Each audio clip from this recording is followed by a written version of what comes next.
Good morning બાળકો, online અભ્યાસમાં આપનું સ્વાગત છે। આજે આપણે ગણિત ગમ્મતમાં આગળ અભ્યાસ કરીશું। બાળકો, આપણે પ્રકરણ પહેલું ગયા પિરિયડમાં શું લાંબુ છે શું ગોળ છે તે આપણે પાઠ્યપુસ્તકમાંથી શીખ્યા।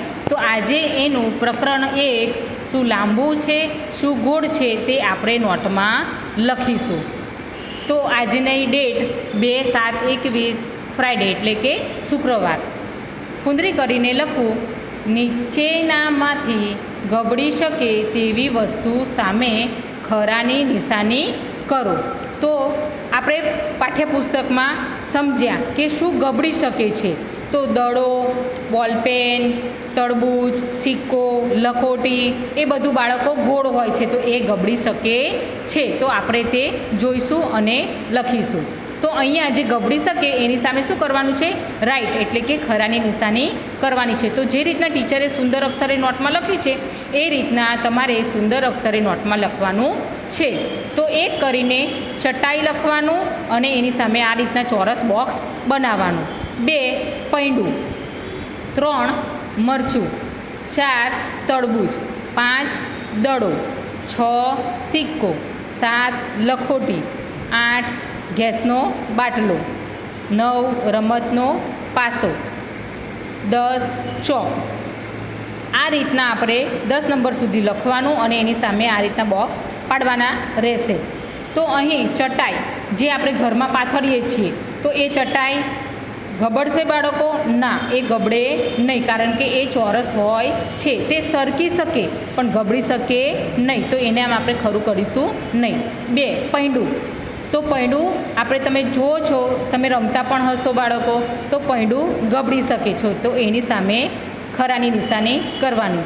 મરચું બાળકો તમે બધાએ જોયું જ હશે, તો એ ગબડે ન ગબડે, એ સરકે ખરા પણ ગબડે નહીં, તો એની સામે કશું કરવાનું નહીં। તરબૂચ બાળકો તમે બધા તરબૂચ ખાતા જ હશો, તો તમે જોયું જ હશે કે તરબૂચ કેવું હોય છે, તો એને આપણે ધક્કો મારીએ તો એ ગબડશે, એ સરકશે નહીં, તો એની સામે શું આપણે કરીશું? ખરું।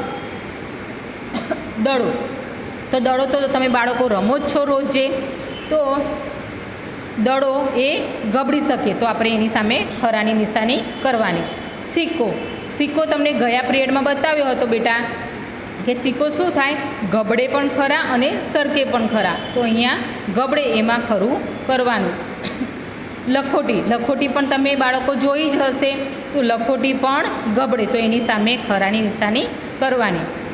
ગેસનો બાટલો, બાળકો તમને એમ થતું છે કે ગેસનો બાટલો ગબડે? તો હા, ગેસનો બાટલો આપણે આડો કરી દઈએ તો એ ગબડે છે।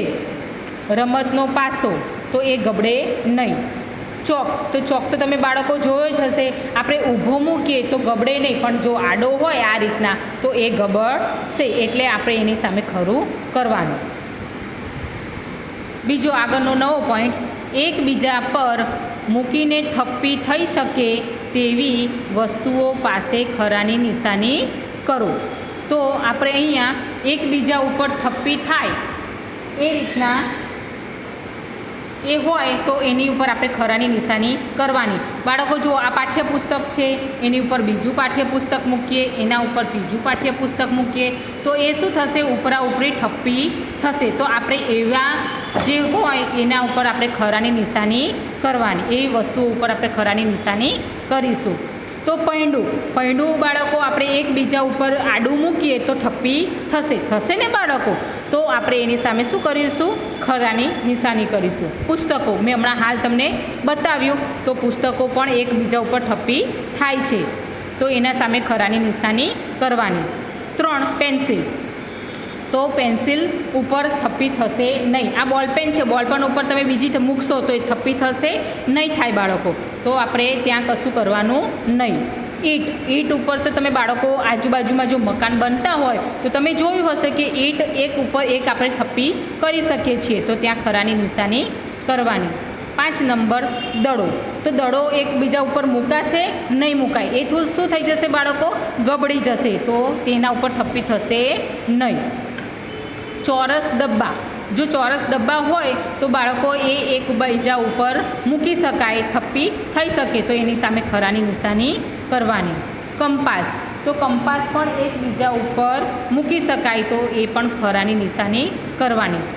ડસ્ટર, બાળકો તમે સ્કૂલમાં ડસ્ટર જોયું હશે, તો ક્લાસમાં આપણે ડસ્ટર 1 2 3 ડસ્ટર થયા હોય તો એક ઉપર એક મૂકીએ તો એ ઠપ્પી થશે, તો એની સામે શું કરવાની? ખરાની નિશાની કરવાની. રબર, બાળકો રબર પણ એકબીજા ઉપર મૂકી શકાય છે, કારણ કે રબરને સરખી સમતલમાં હોય છે એટલે એ એકબીજા ઉપર ઠપ્પી થશે, તો એના સામે ખરું કરવાનું. ફૂટપટ્ટી પણ એકબીજા ઉપર મૂકીએ તો ફૂટપટ્ટી પણ ગબડતી નથી, તો એ પણ ખરાની નિશાની કરવાની.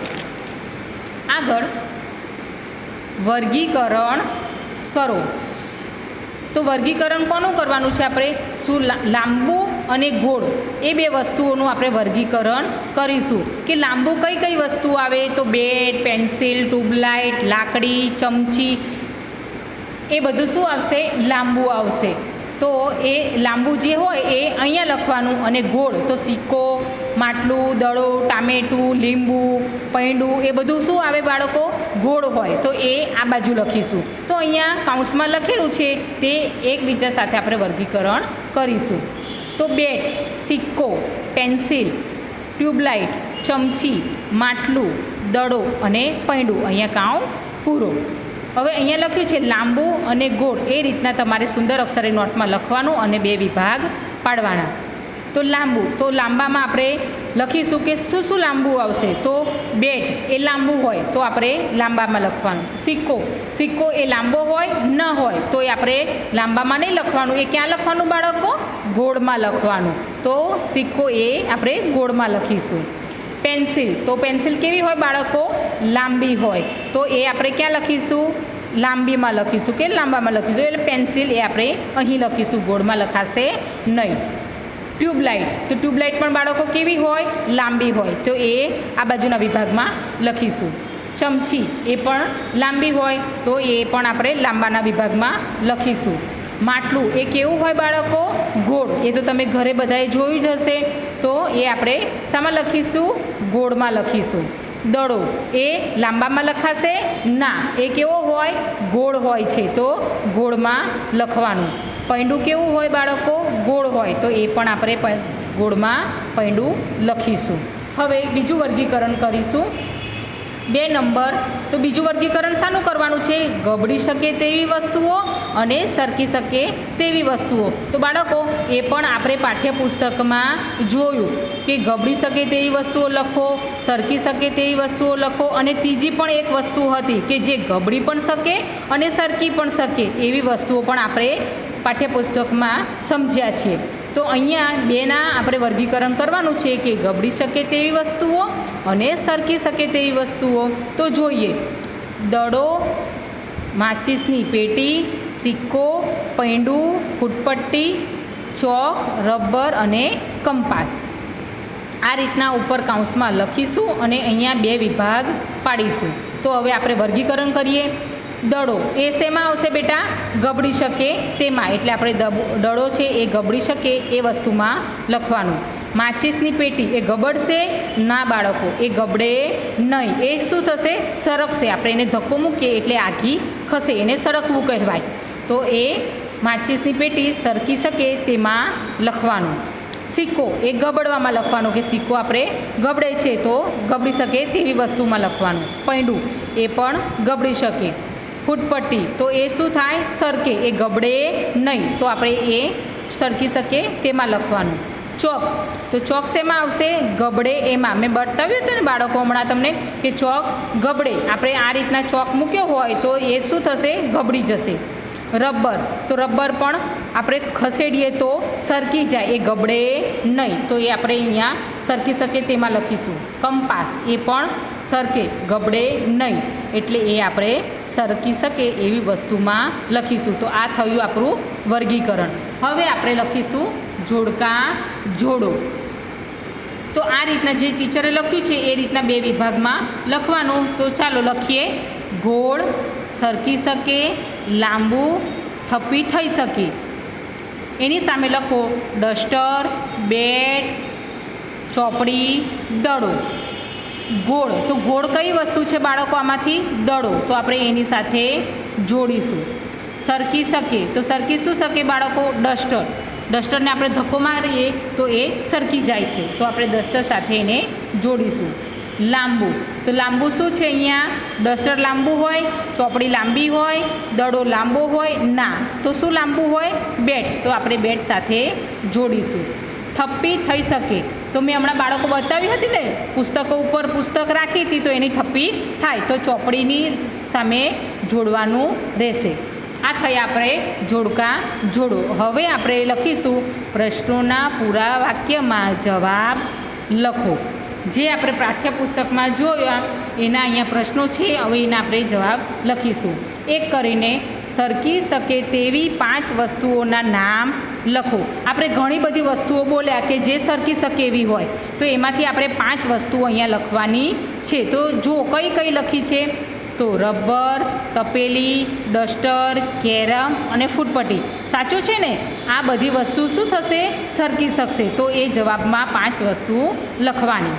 2 નંબર, લાંબી વસ્તુઓના 5 નામ લખો. તો લાંબી કઈ કઈ હોય બેટા? એ આપણે હમણાં આગળ વર્ગીકરણમાં જોયું. તો પેન્સિલ લાંબી, બેટ, ફૂટપટ્ટી, ટ્યુબલાઇટ અને કંપાસ એ લાંબી વસ્તુઓ છે, તો આપણે એ વસ્તુઓ લખીશું.